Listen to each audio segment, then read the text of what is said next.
Welcome to Metropolis Healthcare Q1 FY2024 earnings conference call hosted by Nuvama Wealth Management.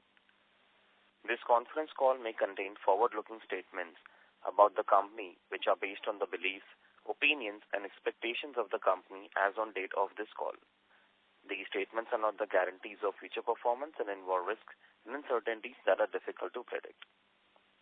As a reminder, all participant lines will be in the listen-only mode, and there will be an opportunity for you to ask questions after the presentation concludes. Should you need assistance during this conference call, please signal an operator by pressing star then 0 on your touchtone phone. Please note that this conference is being recorded. I now hand the conference over to Ms. Ashita Jain from Nuvama Wealth Management. Thank you, and over to you, Ms. Jain. Thank you, Neerav, and good morning, everyone.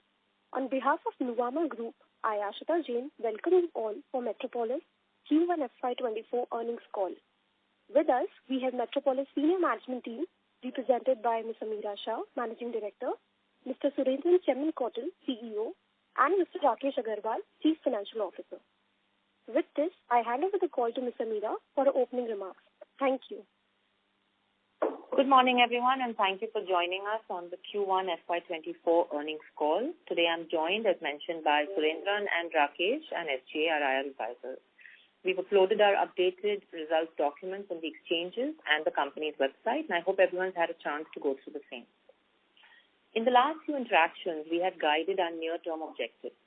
Q1 FY24 has largely played on these objectives. Let me give you a bit of an overview. We achieved a 12% YOY increase in core business revenue through a combination of increased test volumes, revenue per test, and better product mix. Over the past 5 quarters, our core business revenues have consistently experienced double-digit growth, and we are optimistic of improving the same. Our overall revenue decreased by 1%, primarily on account of a large B2G contract enforced by the government, impacting the total revenue. Excluding this, our revenues for the core business, B2C and B2B, grew by 12%, as I mentioned earlier. Going forward, we are confident on scaling up revenues for the coming quarters, which will have a positive impact on margins with high operating leverage play in our business. Looking at the details, we saw that B2C revenue had a 13% year-on-year increase, whereas even mature markets like Bombay witnessed a higher growth of over 15%. With volume growth of 10% and RPT growth, which is revenue per patient growth, of 5%. I would also like to add that we continue to see a competitive environment in the B2B segment, although the intensity has reduced. In spite of this challenging environment, our revenues for B2B grew by 9%, with much faster growth rate coming from the specialized segment, which tends to be stickier as the need for quality reports is higher. It's important to note that the growth we have seen is for the quarter, which is historically the slowest quarter in the financial year for Metropolis, as seasonality is different in every region of India. Every year, Q1 is the lowest quarter for us. Therefore, embracing a positive outlook for FY24, we remain confident of revenue build-up through the year, with the second quarter and the fourth quarter expected to scale even higher, leading to an expansion in margins. Over the last few quarters, we have received many queries about industry opportunity and the addressable market for Metropolis. Let me take this opportunity to provide some insight and hope that this helps you appreciate our long-term strategy and direction. In the fiscal year 23, the diagnostics industry's estimated size was rupees 1 lakh crores. Within this, the pathology sector is approximately 58,000 crores. This figure can be further broken down into 3 segments. The OPD, which is the out-of-patient department market, which is outside the hospital, has a share of 33,000 crores. The inside hospital industry is 20,000 crores. And the B2G, the government business, is about 5,000 crores. Out of this, we have identified specific areas which we believe have substantial room for growth, but also require expertise in testing and are therefore characterized by a sticky and a loyal customer base. Accordingly, the 2 segments that we are targeting are one, there is an organized market between the OPD services, which is the out-of-hospital services. There is already an organized market, which is estimated to be about 11,000 crores. We are seeing this category increasing faster after COVID. as doctors and consumers are moving from unorganized labs to organized labs. So while the organized sector is 11,000 today, it is not capped at this because there is a constant movement from unorganized to organized, increasing this category. Within this market, we are specifically focused on prescriptions coming from specialist doctors, as they are the ones who care more about the quality of results and therefore are willing to pay a premium for the services. The outsourced market from IPD, which is the hospitals which are doing testing inside their hospital, but still need to outsource specialized tests to lab players like us, is approximately valued at 4,000 crores. Increasing growth in this category depends on taking our brand to more hospitals and delivering on our commitment of accurate reports, widest test menu, doctor recommendation, and reports delivered on time. Combining these two segments, the current addressable market is at about 15,000 crores, and in the next 2 to 3 years, by 26, this is expected to be growing at about 12% CAGR to reach 21,000 crores. What sets this addressable market different from the rest of diagnostics is that this is what we consider as stickier business, characterized by sustained volumes, loyal customers with a preference for quality services, a better margin profile, low churn rates, and therefore offering a long runway of growth, both from a revenue and a profitability perspective. Within this addressable market, our focus lies on catering to the top tier of the pyramid, targeting customers that prioritize quality and reliability above all else. This is the organic opportunity of the addressable market, in addition to the growth that can be taken on account of a leadership position in innovation, test menu, network, and science-based benefits. The Metropolis brand has earned a reputation for being highly reliable and trusted, both amongst consumers and medical practitioners. This trust factor plays a crucial role in fostering long-term relationships with referring doctors, ultimately contributing to our continued success. With these advantages firmly in place, we are optimistic about our ability to outpace industry growth in the years to come. Let me now take you through Metropolis 3.0, our 3-year strategic plan based on this addressable market. Our focus revolves around 3 pillars. The first one is to strengthen our core business. And the goal here is to grow faster than the industry by focusing on quality and sticky business that sustains long term, to become an efficient testing pathology player driven by automation and medical expertise, to stay a pioneer in introducing new tests and innovation in testing, and to provide access to patients across the country up to all tier 3 and tier 4 towns. In the next 3 years, we will be in more than 700 cities compared to the 370 cities that we are in today. With 270 labs and 6,000 plus collection centers, our goal will be to increase our network across the country with increasing productivity per center.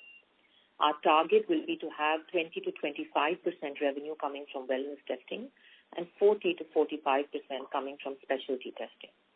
Simultaneously, we will be focusing on margin expansion, with margins stabilizing at pre-COVID levels and ROCE to increase proportionately. While we maintain our leadership position in West and South, we are also aiming to be in the top 3 players in North and East. The second part of our strategy on the Metropolis 3.0 strategy relates to expanding adjacencies. As part of our strategic plan, we are embarking on a journey of exploring adjacencies in health services closely linked to our core business, such as basic radiology like ECG, X-ray, and sonography as one of those possible services. By doing so, we aim to unlock new avenues for growth and diversification.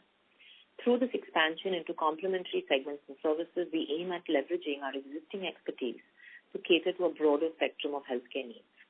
This approach allows us to not only deepen our relationship with current customers and doctor fraternity, but also attract new stakeholders into our ecosystem.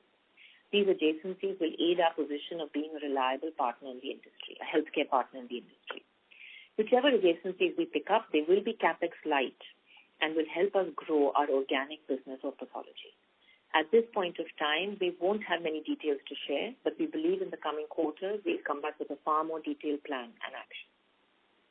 The third part of the strategy as part of Metropolis 3.0 relates to the bolt-on acquisition. We recognize the potential of inorganic growth as a means to strengthen and complement our existing capabilities. As part of our strategic plan, we will consider smaller bolt-on acquisitions that align with our values and vision. These acquisitions will serve as strategic entry points into new geographies, enabling us to expand our reach, enhance our service offerings, and leverage the local brand expertise that you get through acquisition, and consolidate our position as a leader in the healthcare industry. We plan to do about 5 to 6 bolt-on acquisitions in the next 3 years. Given the ample opportunities for growth in the diagnostics industry, coupled with the robust brand strength of Metropolis, we are poised for a very exciting journey ahead. Additionally, with Suren coming on board, bringing fresh perspective and leadership, infused with a wealth of experience and strong execution rigor to drive efficiency, foster innovation, and optimize our operational abilities, all of this will lead us to greater heights. Suren, if you could come in and talk more about the operational priorities, please. All right. Thank you, Amira. Let me speak about our strategic priorities and avenues of growth for the year. From an operations point of view, 3 big priorities guide the organization forward. That's network expansion, focus on specialty, and strengthen our wellness portfolio. Our journey of network expansion is well underway with a focus on establishing new laboratories and asset-light collection centers. During Q1, we successfully added 6 new labs and about 120 centers. Most of these new lab additions came from North and East and the collection centers across geographies. Our target is to open an additional 25 labs and around 700 centers within the remaining 9 months of the fiscal year. We have started 70 new towns in the last quarter, and now we are present in almost 370 towns across the country. Our target will be to expand this and take it to 500 towns by the end of this year. This expansion is supported by a robust data science approach, like I mentioned in our last call. I must mention here that not only we are focusing in opening new network, but we are also making a concerted effort to enhance the productivity of all our existing centers across markets. Over the next couple of quarters, we are actively considering the reclassification and structuring of our focus, seeding, and other cities categories. And I feel that after 7 years, this requires a review now. We are considering inclusion of 4 to 5 additional cities into our focus cities portfolio, and these cities will see higher investment outlay and better infrastructure support that is required to milk the true potential of these locations. And some of the other cities will similarly move into seeding category as we continue to expand the other cities category. These potential additions are based on crucial factors such as current revenue performance, market share in those markets, future growth prospects, B2C focus, and the feasibility of scaling operation through our existing network as well as planned expansions. Now, to further strengthen our specialty business, we have built a strong and dedicated team of sales force who will single-mindedly focus on key specialty portfolios across the country. We have trained them well and equipped them with all necessary work tools. We are actively working on expanding our presence and collaboration with specialized doctors across the country. By engaging with renowned medical professionals, we have been able to offer them tailored scientific propositions and foster a collaborative approach for the most suitable diagnostic parameters for their patients, which strengthen the doctor's preference for the Metropolis brand and enriches our value proposition in the long term. We continue to believe that specialized business of Metropolis is very quality-focused business and with high degree of stickiness. This is further aided by an enhanced test menu and by introduction of new tests. Now, allow me to provide an update on our revenue, volume, and RPT growth. At a group level, our revenues were at -1% year-on-year in Q1 basis, all inclusive, as Amira mentioned. It is important for me to mention here that in the last quarter, the same number was at -8%, and we see this getting better as we go forward from here. Just to recap, we did not have the volumes of COVID and the entire PPP in this quarter. We have achieved a 12% year-on-year growth in our core business revenue, excluding these two. This growth has been driven by a combination of 9% increase in volume and 3% growth in RPT and change in product mix.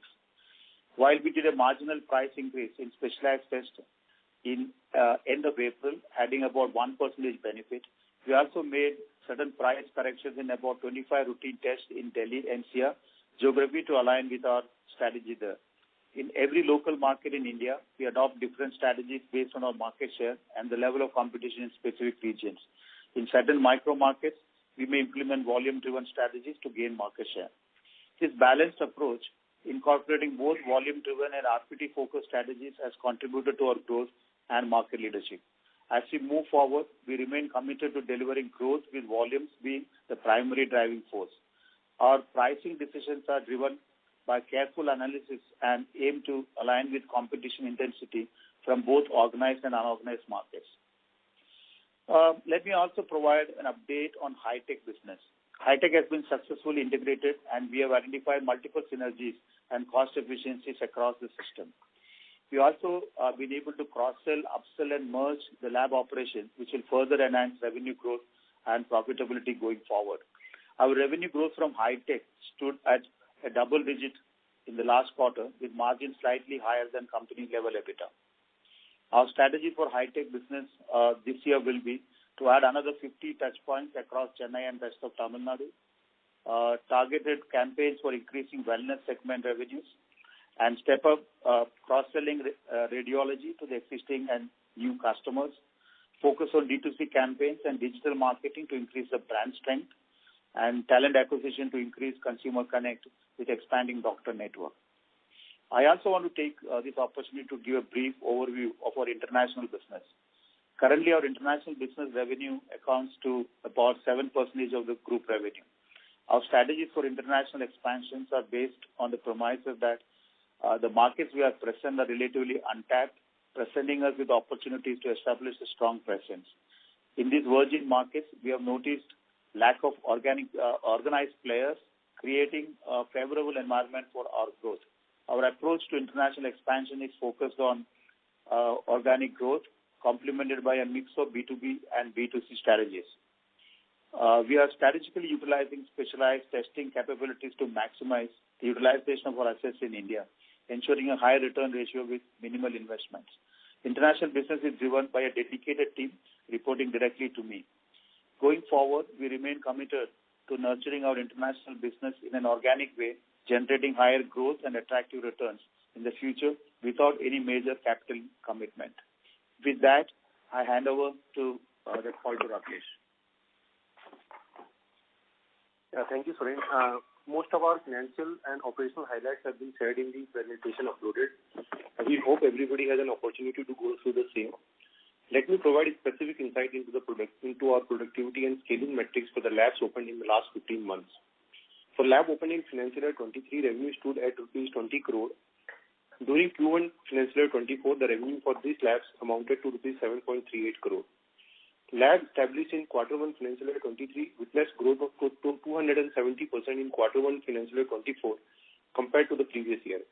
Our strong execution rigor, operational efficiencies, and focused marketing and brand building efforts have significantly contributed to scaling up revenue from these new labs. We are optimistic about the potential of these nascent labs to mature over time and generate even higher revenues in the future. We believe these labs will continue to achieve significant growth and contribute significantly to our overall revenue going forward. Speaking of the productivity of these labs, we have been able to achieve 5% EBITDA margin for these labs from negative 5% in year one.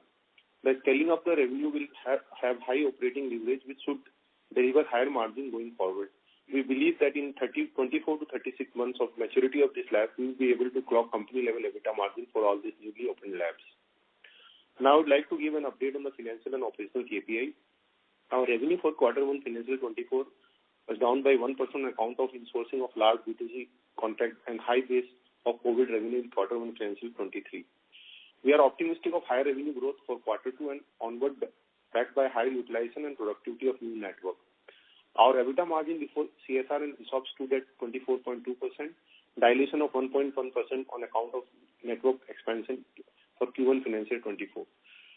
EBITDA before network expansion stood at 25.3% for Q1 financial 24. Our EBITDA has been impacted largely on account of network expansion to a tune of 1.1% and 0.7% due to the loss of revenue on account of insourcing of B2C contract, which has a negative operating leverage play. We would like to highlight that we have taken stringent cost control measures to keep the cost structure under check. Despite higher cost of people, aggressive lab and network expansion, increasing marketing initiatives, and implementation of digital initiatives in our system, our cost just grew by only 1% YOY for Q1 financial 24. We are optimistic of volume and revenue bouncing back in Q2 and should have a positive operating leverage with upstick in margin. Our premium wellness business grew by 27% YOY for Q1 financial year 24, with average realization in the range of approximately rupees 2,200. Overall contribution of wellness stood at 15% for Q1 financial year 24 as compared to 13% for Q1 financial year 23. Moving to the balance sheet, our gross debt as on 30th June stood at 67 crores. We plan to be debt-free by the end of this year. That's all from my side. With this, I open the floor for Q&A. Thank you. Thank you very much. We'll now begin the question and answer session. Anyone who wishes to ask a question may press star and 1 on their touchtone telephone. If you wish to remove yourself from the question queue, you may press star and 2. Participants are requested to use handsets while asking a question. Ladies and gentlemen, we will wait for a moment while the question queue assembles. Participants, you may press star and 1 to ask a question. The first question is from the line of Rahul Agarwal from Infred Capital. Please go ahead. Yeah, hi, good morning, and thank you for the opportunity. First question essentially was, Mumbai growing faster within the overall B2C. The question on that essentially is we hear from your peers about, health tech platforms cutting discounts. Was Mumbai a function of that, the growth? And, your thoughts on digital competition, is this sustainable going forward as well? That's the first question. Thanks, Rahul. Look, I think if you see for the last 4 to 5 quarters, Bombay has been actually growing at a similar pace. So, what we always maintained was that if you have built a good quality business in pathology like Metropolis had, the digital competition would not have impacted you much because the customers who valued your brand did not really value price and were not the ones who were going to move to competitors for price benefit. And I think we have seen that play out very clearly in Metropolis, where we have not seen an impact from a B2C perspective. In fact, we've only been growing, and even in mature markets like Bombay. So, we see this trend to continue. And as digital guys have cut back on their discounting, it only means that the noise in the industry will start settling. I don't think those discounts have aided them in building very large businesses from the numbers that we know.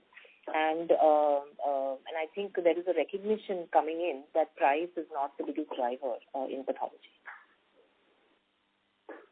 So you think going forward even this should continue, right? It's good news, right? I mean, I understand Metropolis has not lost much of business, but going forward, if this happens, I think whatever we have lost, maybe it's like not very material to the company. It still gets back to us, right? At least from an industry standpoint, that's positive, right?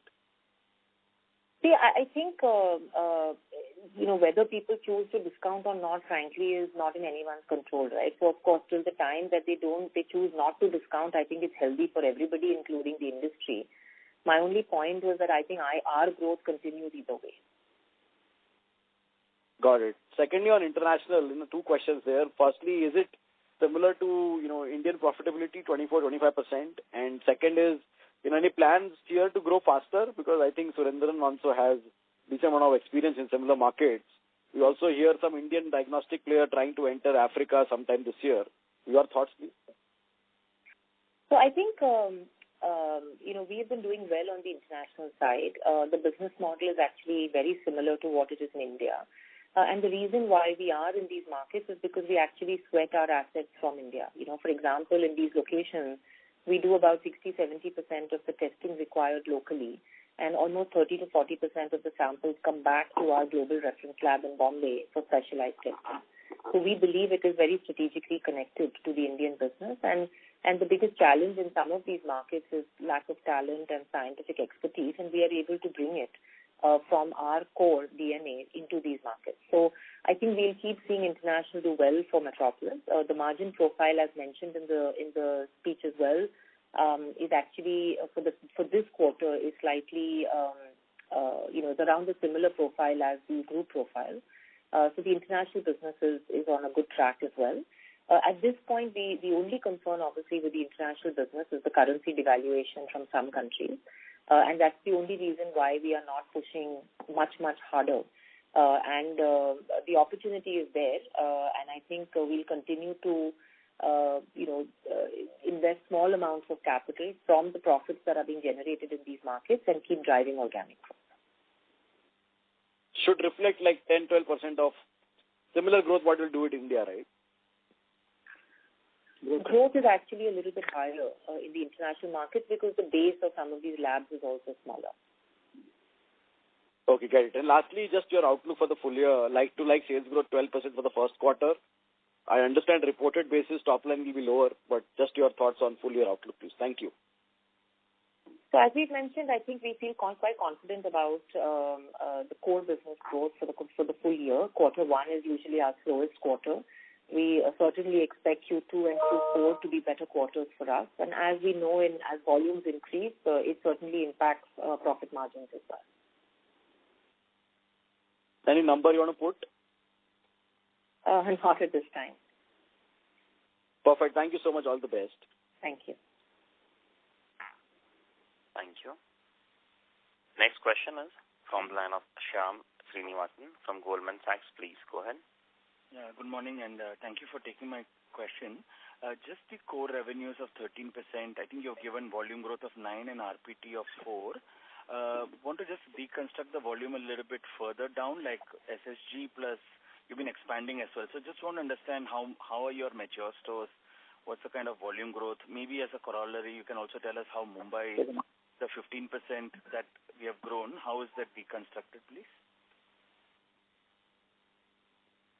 Yeah, so basically, if you look at the construct, 12% is an overall growth for us. And as I said in my speech also that in quarter one, whatever lab we started in last 15 months, for those labs, we have got around 9 crore of revenue in this quarter.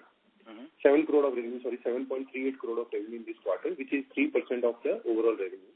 So overall, if you look at 9% is coming from our old base and 3% is coming from the newly opened labs. Got it. So, Rakesh, I was saying, can we do it like the SSG way? When in the volume growth is where I'm more trying to get a sense of how much of the incremental volume. Is it similar, like 75% coming from old stores volume and 25% coming from new stores, if that is one way to deconstruct? No, volume, I don't think 25% will be contributed in the new store. We will just check and come back to you on that. So overall, constructing 9 plus 3, 9% coming from the volume and 3% coming from the pricing. Let us come back specifically on what is the volume growth coming out of this 9% from the new labs. That's helpful. Thank you. Just second question, again, just on the network expansion.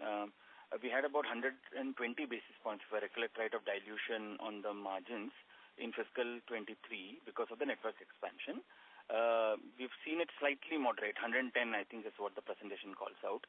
So any sense on where we would likely see this number starting to even get lower, and then is there a corresponding uplift that the overall corporate margins will see, or will we use this to do our continuing investment? So just that's my second question.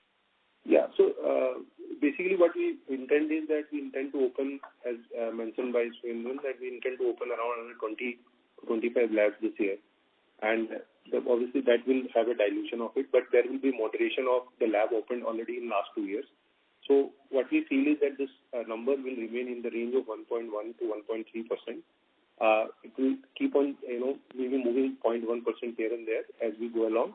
But the next 2 years, as we have expansion plans, so with this, we see this percentage dilution coming in the EBITDA margin for sure. Helpful. And the last question, Amir, I think you called out the 15,000 crores as the, kind of addressable TAM for us. Little surprised. If I add all the listed players, fiscal 23 revenue, just the pathology bit, it's 6,000 crores. I'm ballpark. So have these players already achieved 40% of that share? You think? I always thought the number was higher, so that's where my confusion is. No, thanks for asking the question. It's a fair question. See, firstly, not all the listed players and unlisted players are targeting the same segment. Okay. So we have to remember that, it's not like listed players are all following one strategy and unlisted are following another strategy. So each company is choosing to target different segments of the diagnostics industry. And what we are attempting to do in this speech is actually be more clear about the segment that Metropolis is going after. As we have always mentioned, our goal has been to go to specialists and get them to recommend patients to come, because the patients who go to specialists tend to have more critical illnesses And the people who have more critical illnesses, for the doctor and for the patient, the quality of the report matters more. So therefore, the segment we are going after is about 15,000 crores. And our goal will be to keep measuring what percentage of market share we have in that segment. Other players are choosing other segments. So some people are focusing on B2G, which is the 5,000 crore segment. There's some listed players may choose to go there. Some listed players are not focusing on specialist-driven pathology. They are focusing on GP-led pathology, or they are focusing on B2B, which is a different part of the segment. So I think just the clarity important is that not all listed players have the same strategies and goals, and therefore it's important to see each in its own strategy. Got it. And last question again, Rakesh, just data point. High-tech, what is the revenue and maybe volume there? Yeah, so high-tech is, as mentioned by Surendra, high-tech is growing in a bit higher than our core revenue for the group. So that is one data point. And from a volume and RPP point of view, this is more or less similar to us. 8% is the volume growth and 4% is RPP growth for high-tech. Got it. Thank you and all the best. Thank you. Thank you. Next question is from the line of Rishi Modi from Marcellus Investments. Please go ahead. Hi, am I audible? Yes, you are. Yeah. So my first question was on high-tech, right? So we've seen a bit of lab and center closures out there in the last 1 year or so. Sorry. So the audio is too loud. May I request you to speak through the handset? Sure, one second. Is this better? Hello? Yes, thank you. Yeah. So on high-tech, right, we've seen a bit of lab closures and center closures. So just wanted to understand why were these centers closed, what was wrong with them, what efforts were taken to turn them around if they were not profitable. And secondly, is this exercise now complete? And the third question on high-tech was the 50-center expansion that has been announced that you all are targeting. In what form is it going to come? Is it going to come in the COCO form or the FOFO form? Sure. So just one clarification first. We have not closed centers for high-tech, either collection centers or labs. What we have done is merge them with Metropolis labs in certain markets. So the high-tech that we acquired had three parts. One is the Chennai business, one is the rest of Tamil Nadu business, and one is the Bangalore business. The Bangalore business and the rest of Tamil Nadu business, we have merged the brands. And therefore, wherever there were synergy opportunities, we have merged lab operations and merged some collection centers. In Chennai, as we know, we have continued to maintain both the brands separately, and therefore, we have not yet merged operations or merged collection centers or labs. So I hope that this gives clarity. We have not shut any labs for high-tech without a synergy reason. The second question about adding approximately 45 to 50 centers for high-tech. The idea is basically this will be in Chennai and Tamil Nadu. These will be a combination of COCO and FOFO. So there will be some franchise centers and some company-owned, company-operated centers across these markets. And the centers that we've already opened last year, I think we opened 11 last year, if I'm not mistaken, 12 last year. I think most of them are doing well. There are maybe a few, 2 or 3 from what I know that have not performed as well as we had hoped for, but the rest have done fairly well. Okay. And did you mention the mix of how much of that 45-50 will be a FOFO mix, or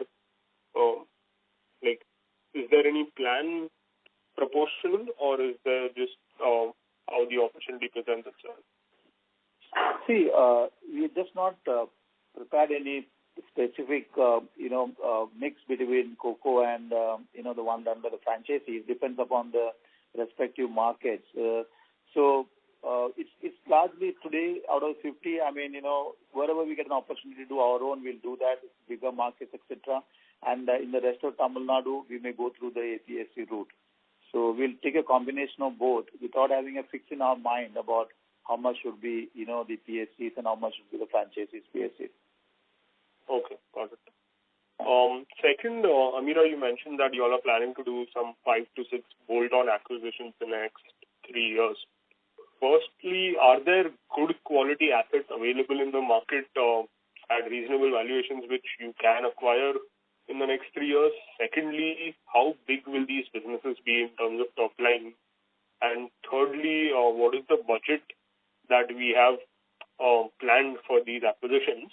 And finally, are we investing in a team which will, continuously help us acquire such bolt-on acquisitions year on year, or is it going to be a more opportunistic way of doing M&A? So, firstly, in terms of the assets that are available, it is difficult to find, not easy, which is why the numbers we have quoted are 5 to 6 and not large numbers. It's very important to us that we buy assets that we believe are ethically run, clean, and can be scaled up versus, where you actually have to clean up huge number of skeletons in the closet and lose revenue and profit as a part of it. So I think we'll continue to be selective and careful, but at this point, we do believe that that is possible. Of course, if anything changes, we'll come back and update you. We don't have a number at this point of time on valuations, but obviously our goal will be, to try to do acquisitions at as fair and reasonable valuations as possible, which are not at very high numbers. What I've often seen in our market is it's only the large, clean acquisitions which tend to be very premiumly priced because there are such few of them in India. At the smaller level, it will be a little bit. We believe it will be a little bit more fair in terms of valuation and not as distorted. And we should be able to get this done. We don't have any budget in mind at this point that we can sort of quote because it will depend on each opportunity that comes forward. And what size are we targeting these bolt-on acquisitions in terms of their revenue size? Look, they can be anything from 5 crores a year to 20, 30 crores a year, right? So it's difficult to tell at this point. But these will be all sort of usually individual pathologist-run labs which have done well for themselves from a brand equity perspective in a city and are not really sure either of their succession plan or their scaling and therefore are looking for a partner like us that we can work together. Because Metropolis has already done about 23-24 bolt-on acquisitions in the past many years, we have the internal DNA on knowing on how to integrate them and how to get value and scale them. So I'm not too concerned around building the expertise for integration. Understood. My third question, my next bit of questions are more, just on the strategy front, right? So the commentary that you've given in the call seems that you all are now targeting the specialized and the wellness mix. I remember a few quarters back when you had first announced the Metropolis 3.0 plan. You had said that we're going to build a B2C consumer-led brand, we'll have organic footfalls and reduce doctor dependency. Now, is the plan still the same? Because if it's going to be footfall-led, there will be a good chunk of routine mix that will also come through. So are we not targeting that segment now, or are we, if you could just give some clarity on that aspect? No, thanks for the question, and happy to provide clarity. Metropolis 3.0 is a combination of multiple strategies. It is not a single strategy. Metropolis has always been a company which has gone to specialist doctors as well as top quality GPs and gotten recommendations for patients to walk into our centers from them. And that will continue. That is not going to change. But the second thing that we have added in Metropolis 3.0, which Metropolis did not do earlier, which is to try to go directly to the consumer and to acquire the consumer for chronic and for wellness testing directly. For chronic testing, if you're a diabetic, you're a heart patient, you're a vitamin D deficient, you're anemic, etc., these are decisions you as a patient can make independently, and for wellness you can make independently. So we go to the consumer directly to acquire these consumers for chronic and wellness. But for anything more complicated than that in your life, when you have an illness, you will depend on your doctor to make decisions for you. And therefore, we have to go to the doctor for getting more complicated illnesses and consumers to come to us. So the strategy is twofold: to go to the consumer for routine and chronic, and to go to the doctor for more critical cases of patients. I hope that clarifies things. Yeah, that's good for me. Just two bookkeeping questions. So I see your core business mix has grown by 11%, while your focus areas have grown by 11%, while your seeding has grown by 5%. But the chart on the left on slide, that's in the slide as well, slide 17, we see that the proportion of seeding has increased compared to focus. So I just wanted to know, is there a typing error out there, or is there some methodology change in calculation? No, so seeding has been growing lesser for us for sure. As you can see that, the 11% growth is coming in the core market, 5% in seeding. Yeah. And other market, because we are opening up new labs, so that is seeing a 22% growth. So, right, but your seeding mix has gone from 21% to 23%. So just trying to understand whether there's some methodology change or it's just a typing error. Seeding. So that is basically, to do with the NACO, because NACO was coming in the, other piece, and that basically once gone.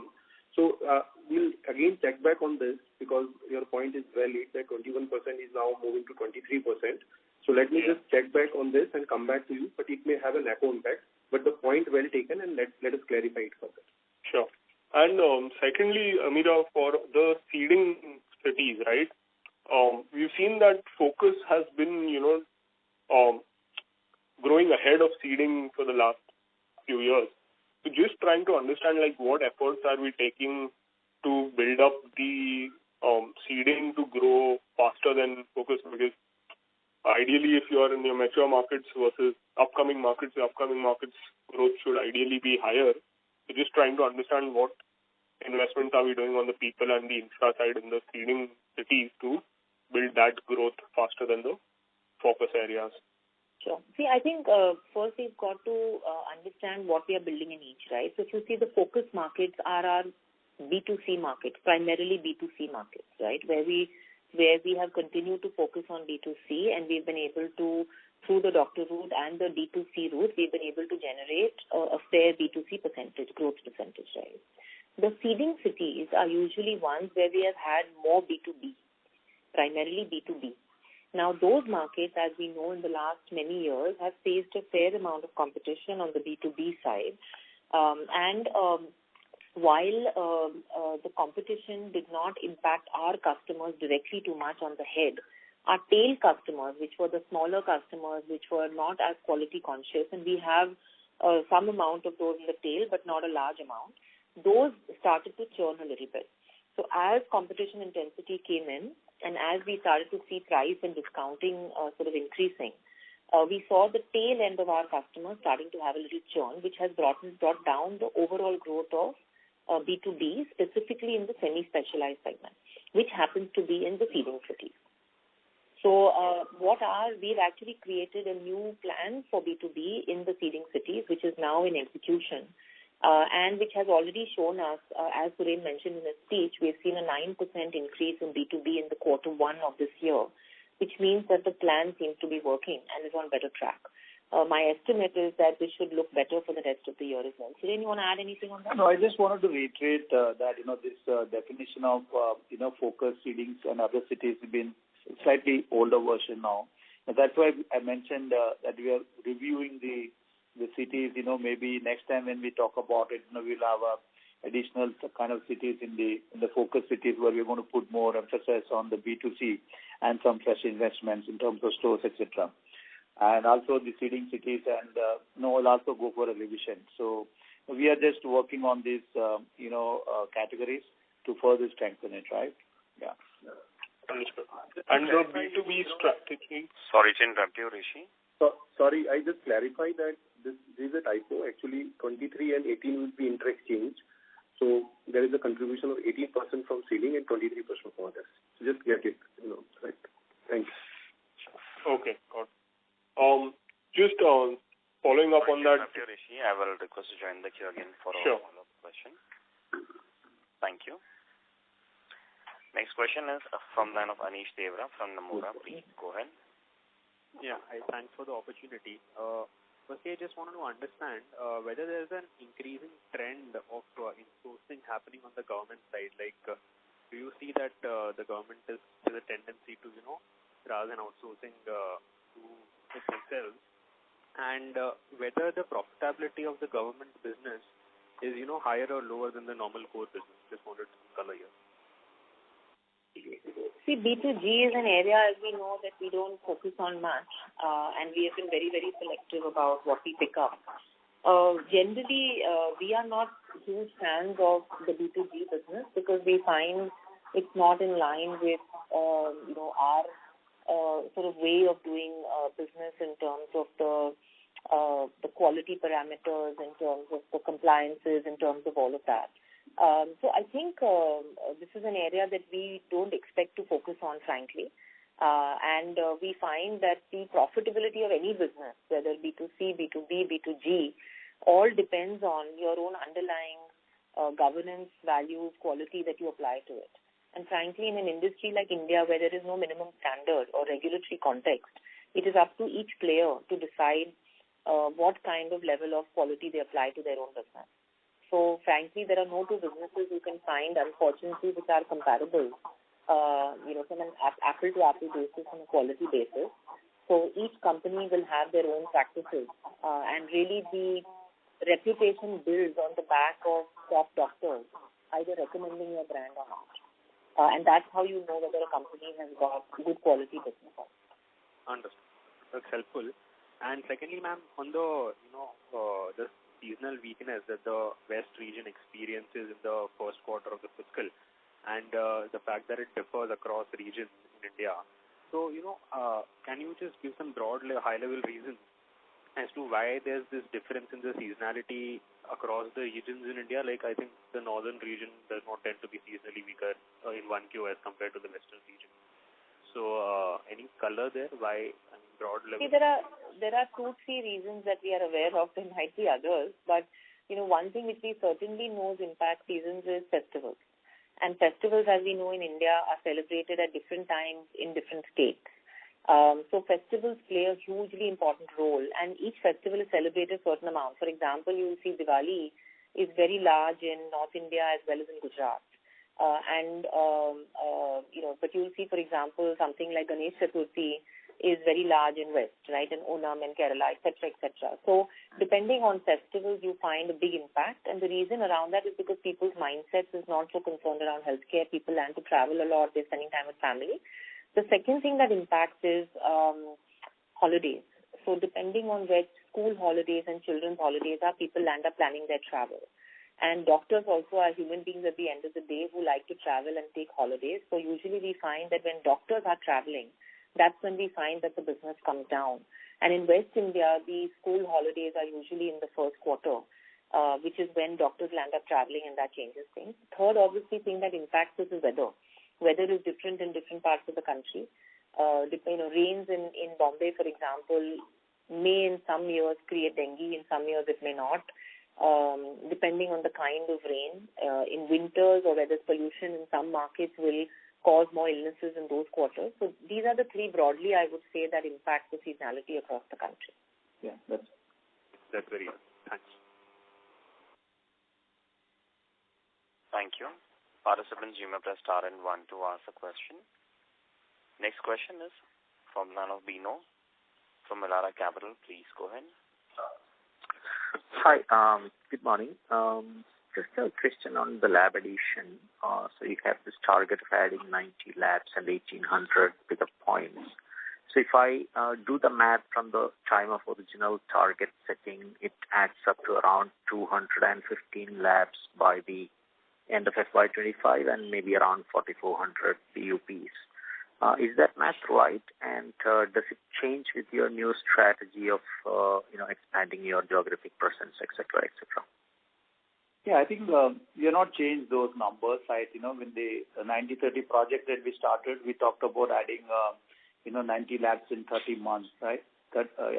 So that remains same, and we are on course, and same as the service centers we talked about it, right? So by 2025, right, we will get 1,800 more service centers that we started off with, and we are on course to deliver that. Okay, thank you. Yeah, so the 6,000 centers, if that's what the question that is mentioned by Amira, I think that goes beyond the 2025 time period we talked about it. Got it. Thank you very much for the clarification. Thank you. Next question is from the line of Kapil Agarwal from Tara Capital. Please go ahead. Hello. Am I audible? Yes, you are. Yes, you are. Yeah, I just see in your notes that there is a income tax notice under section 147, 148, which I believe is an income escaping assessment. So can you please elaborate a bit on this part? Yeah, so basically, if you understand the whole, search and the process after search, this is a very normal procedure that after search, the income tax authority sends a 147, 148 to reopen the assessments done previously. They can open up to 10 years, that's the limit. And this is just to, procedural thing which has happened with us without giving anything specific.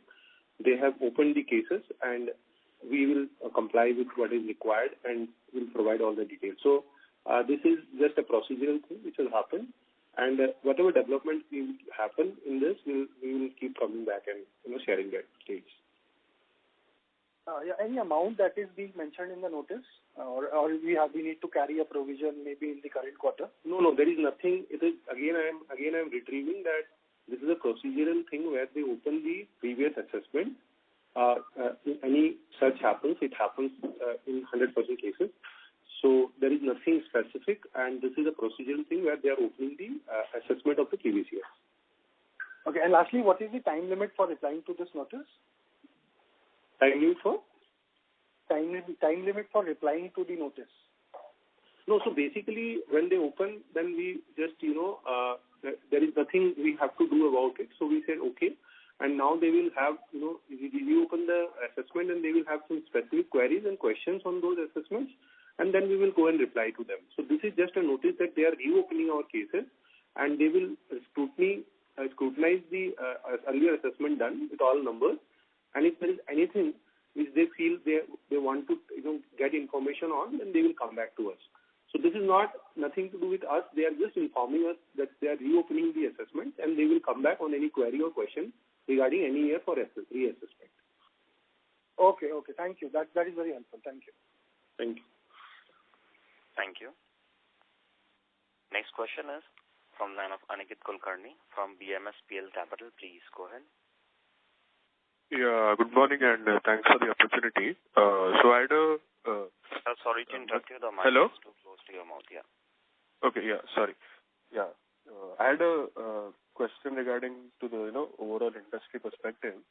So I just wanted to get a sense on how is the diagnostic industry currently covered in insurance schemes, and how will the insurance coverage and future regulations evolve in this industry, as in if it can help us to solve the issue of underpenetration and take market share from the unorganized sector. So if you can give some color on this. So currently, if you see the connection between insurance and diagnostics happens mostly when people are buying insurance at a pre-policy level or in some cases at a post-policy level.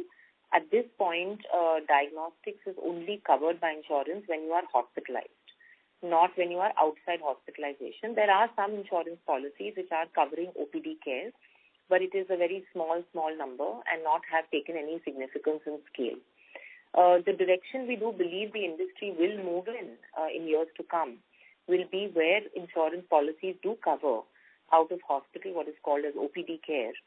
And this will land up increasing the volumes of testing quite significantly. And like you rightly said, will move more unorganized to organized. Having said that, we do not have a timeline on when this is expected to happen. But if we look at other countries and the direction they've gone, this is a no-brainer. And this will not only increase the volume of patients, but will also increase the volume of tests per sample, because that's what we've seen happening in most other countries. Okay, all right. Thank you for the detailed answer and best of luck for the next one. And thank you. Yeah. Thank you. Next question is from Rushabh Shah from Kia Choksi. Please go ahead. Yeah, hi. I I have a couple of questions. Am I audible? Yes. Yeah. So in the introduction, you said your target is to get 25% of the revenues from the wellness segment. So don't you think the wellness segment is kind of an expensive test, and only few category of people in India are able to afford that test? So what are your views on that? Sorry, I didn't get that clear. I was asking, you said in the introduction that 25% of the revenues will come from the wellness test. Yeah. Going forward. So don't you think the wellness test is kind of an expensive test, which only few category of people are able to do it in India? So what are your views on that? Do you think that's an overestimation of the test which you're going to do? Yeah, I think this is a plan for the next, see if you look at it, year-on-year basis, we have enhanced our wellness portfolio from where it was last year versus now at this point of time. What you're able to see is that once you're able to get a customer doing their, full health check, then we are able to follow up with them at a periodic level and get them back doing the test with us again. And also some of the customers, walking up to our centers for the normal illness related test, we're able to upsell with them with the entire wellness package. So, it's basically a combination of both, and where we are able to move up the revenues on wellness. So, earlier this used to happen in the key cities. Now we are able to see even the tier 2, tier 3 cities.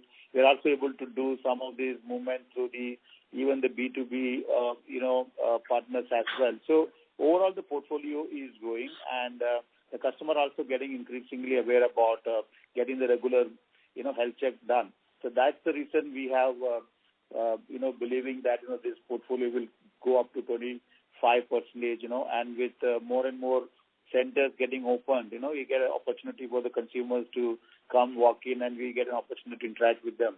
And we'll be able to, grow this particular portfolio. So that's where the confidence is coming from. Okay. My next question is, what steps are you taking to expand Metropolis into the north side, where your peers is very strong? There is a bit of background noise coming from you. Yeah, I can't get that question clear, please. Okay, so am I audible now? Yeah. Yes, go ahead. Please go ahead. That's it. So what steps are you taking to expand Metropolis in the north side? The competition is very strong. How will you penetrate that area? Yeah, so I think in my earlier speech I also mentioned, and if you look at it, the new labs, the large portion of the new labs that we have opened and we're opening up is in the north and east, where we wanted to, further expand our footprint.